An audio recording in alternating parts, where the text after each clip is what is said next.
enfin compris? C'est pas le regard des autres le problème et ça ne l'a jamais été. I don't give a shit what the world thinks. I was born a bitch. I was born a painter. I was born fucked. But I was happy in my way. La scopophobie. C'est bon. La scopophobie, c'est la peur irrationnelle d'être regardé, observé par les autres. C'est une phobie sociale qui peut provoquer de l'anxiété intense quand on sent qu'on attire l'attention, de la gêne, tremblements, palpitations ou envie de fuir dans certaines situations. Elle est souvent liée à une peur du jugement, à un manque d'estime de soi ou à des expériences passées humiliantes. Avoir envie de disparaître quand quelqu'un te fixe, même sans intention méchante. C'est la définition que ChatGPT me donne du coup.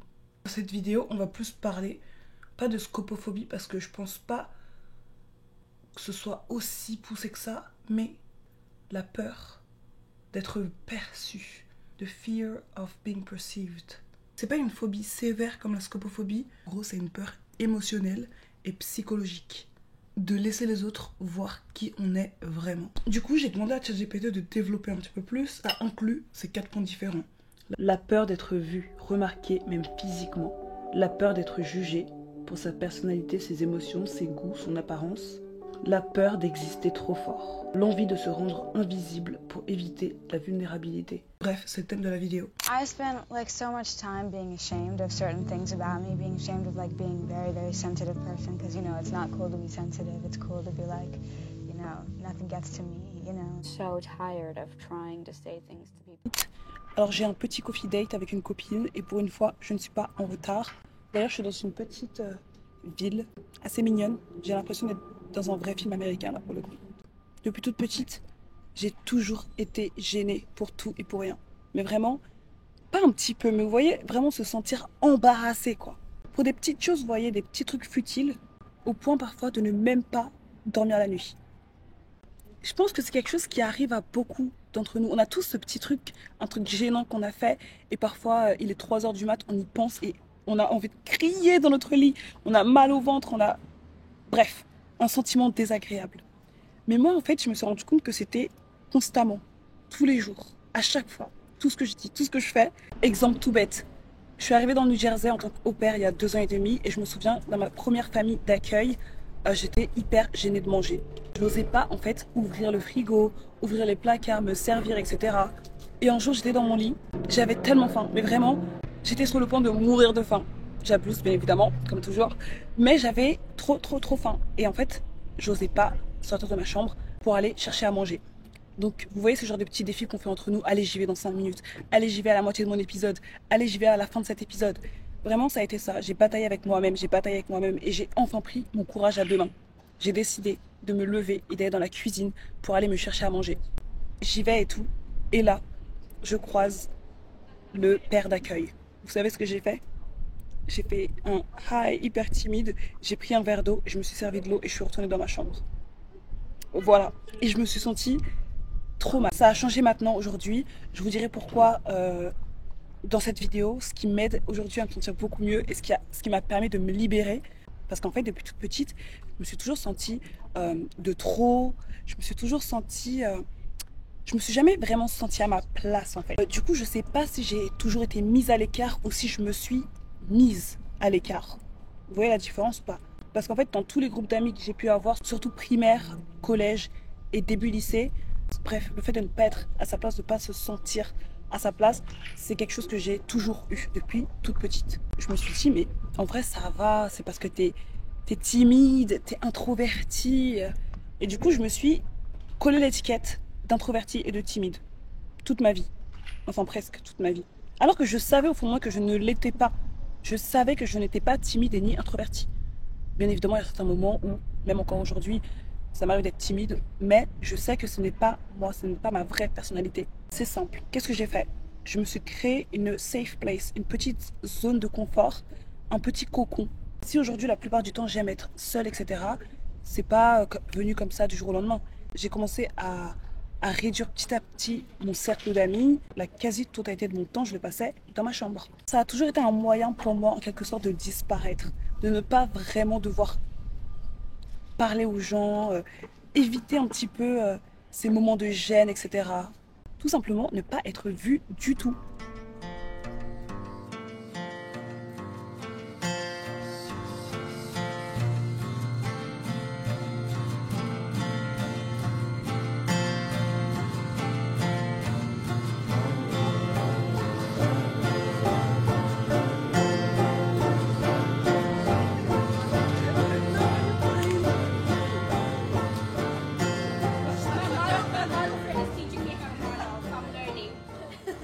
Il est 13h15, avant d'aller m'entraîner, je me permets de continuer la conversation qu'on avait. Enfin, conversation. N'hésitez pas à mettre vos avis en commentaire pour que je puisse aussi avoir votre point de vue, etc. Mais bref, du coup, j'ai commencé à compenser en performant. Obtenir de bons résultats, travailler 2 fois plus, dire ce qu'il faut, rester dans les rangs.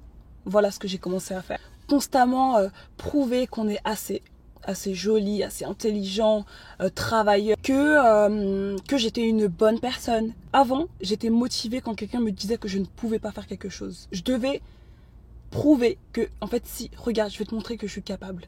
En seconde, je me souviens, mes profs m'avaient dit, tu n'iras pas en filière scientifique parce que tu n'obtiendras jamais ton bac. Alors que moi, à la base, je me souviens, j'étais en classe et tout, et j'avais obtenu une bonne note en maths pour la première fois, parce qu'avant, j'étais nulle. Et pour rire, j'avais dit, ah bah, je pense que je devrais aller en S. Et tout le monde s'est moqué, dont les profs. Et ce jour-là, je suis rentrée, je vous jure, les gars, je me suis dit, ah bon. J'ai bossé dur, j'ai obtenu, je suis devenue très forte en maths, et depuis, j'adore les maths. Je suis allée en filière scientifique, et j'ai obtenu mon bac scientifique. Mais, est-ce que c'est vraiment ce que je voulais? Je sais pas, je ne saurais jamais. Peut-être pas. Mais je sais qu'aujourd'hui, avec du recul, je l'ai fait uniquement parce qu'on m'avait dit que je ne pouvais pas le faire. Je me suis mis mes propres barrières dans ma tête. Je me suis auto-jugée et je me suis dit, ah non, faut que je prouve que c'est pas vrai. Je dois prouver ça, faire ça mieux. Vous imaginez bien que prouver toute sa vie, c'est fatigant. On s'épuise à un moment donné. On s'épuise. C'est comme courir un sprint alors que personne nous a demandé de courir en fait. Personne nous regarde, personne nous a dit cours, mais nous, on est constamment en train de courir, de s'épuiser, alors qu'en fait, non, redescends. Le gradin est vide, il n'y a personne, il n'y a pas de public, personne t'attend, personne te... Bien sûr, il y a des gens qui jugent, etc. Bien tant, tout ce que j'avais essayé de prouver, etc. En fait, personne, il n'y avait personne. J'essayais de prouver plein de choses à des gens qui n'attendaient littéralement rien de moi. Parce que je vous promets, les gars, tout le monde est tellement occupé par leur propre vie, par leurs propres insécurités, par leur propre goal. Enfin, on n'a pas le temps d'être focalisé sur « Oh, attends, mais là, elle vient de dire un truc... déplacée. Oh mais attends, est-ce qu'elle me regarde dans les yeux quand elle parle? Oh mais attends, est-ce qu'elle sourit assez? Ou bref, tout le monde s'en fiche. Tout le monde s'en fiche. À tout à l'heure. Arrêtez de ne pas être vous-même par peur de ce que les gens vont dire. Arrêtez. Parce qu'en fait, je vais vous expliquer un truc qui a changé ma manière de voir les choses radicalement l'année dernière. La première chose, c'est que ce que les gens disent de vous ne reflète pas qui vous êtes, mais reflète qui ils sont. C'est ce que mon père me disait depuis que je suis petite. Quand les gens t'insultent, ils ne t'insultent pas toi, ils s'insultent eux-mêmes. Et leur éducation accessoirement. Ça veut dire que quoi? Vous n'êtes pas responsable de ce que les gens ont décidé de penser de vous. Ça ne vous regarde pas, ça ne les regarde que. Ça m'a pris 24 ans. 24 ans, c'est énorme. Je crois que là, je suis arrivée à un stade où je suis fatiguée de prouver quoi que ce soit. Je suis arrivée à un stade où j'en ai plus rien à faire d'être aimé ou apprécié par tout le monde. Ça n'a plus d'importance. Je pense que j'avais juste besoin de comprendre l'origine même du problème. J'ai toujours mis ça sur le regard des autres, etc. Bien sûr que j'en ai rien à faire du regard des autres. Je pose ma caméra partout dans les rues de New York. Pareil quand je suis allée à Paris. Et peu importe là où je vais, je pose ma caméra. Les gens me regardent et qu'est-ce que j'en ai à faire? Bien sûr, parfois je suis dans des situations où ça me freine un petit peu, bien évidemment. Mais je veux dire, ça n'a jamais été le vrai problème. En fait, pendant tout ce temps, c'est mon propre jugement que je voyais dans le regard des autres. Alors qu'en fait, pas du tout. Je me suis trompée pendant tout ce temps. D'ailleurs, la scopophobie et la peur d'être perçue et jugée, c'est beaucoup dû à un manque d'estime de soi. Plus j'apprends à m'aimer, plus mon estime de moi augmente et plus je suis ok avec le fait d'être vue, d'être perçue et même d'être jugée. Oui, et même d'être jugée. Alors j'ai vu ce message quelque part sur TikTok, du coup je me suis permise de le reprendre pour cette vidéo. Un jour, on réalisera tout ce que personne ne nous regardait vraiment et qu'on aurait pu faire tout ce qu'on voulait. J'ai l'impression de répéter un petit peu la même chose dans mes vidéos. Il n'y a rien de mieux que d'être ce qu'on est. Mais vraiment, sans performer, rien. Juste soi-même.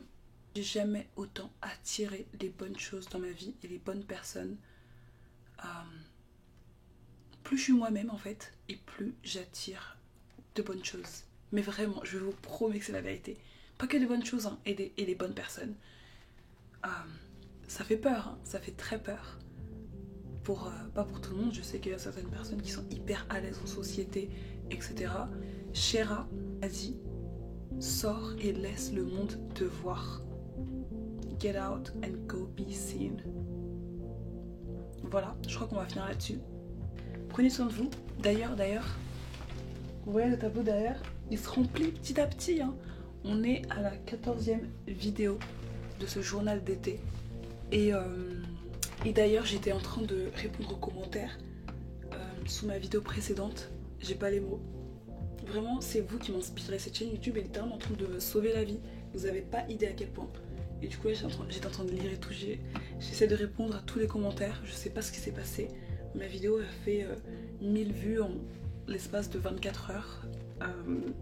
Mais merci beaucoup en tout cas à vous pour tous vos commentaires, pour votre soutien et pour les messages que je reçois sur Insta aussi. Franchement, vous êtes les bestes.